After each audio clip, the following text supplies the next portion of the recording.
অনেক দিনের পর বাড়িতে যে ফুচকা আনিয়েছি, আর ফুচকা খেতে যাইনি কারণ বাইরে তো ঝামেলা চলছে তার জন্য। তো ফুচকা আনিয়েছি, এখন খাবো। এই যে দেখো, হিন্দিতে কি যেন বলে, গোলগাপ্পা। अभी हम लोग गोलगप्पा खाएंगे, পানিপুরি খাएंगे। তো গোলগাপ্পা খাওয়ার জন্য এখানে দেখো একজন কি করছে, শুয়ে পড়েছে পুরো হতে দিয়ে, মানে ওকে দিচ্ছি না, ঠিক আছে? তো চলো টেস্ট করে দেখি কেমন হয়েছে।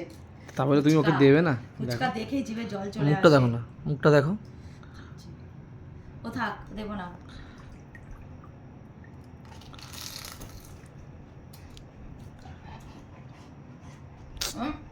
গাল না আওয়াজে উঠে বললো, বাচ্চাটা ফুচকা খায় না, ফুচকা খায় না বাচ্চারা, এগুলো বড়রা খায়।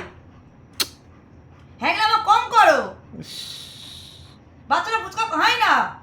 না দিতে পারছি না, দাঁড়াও। আর জিভ বের করছে।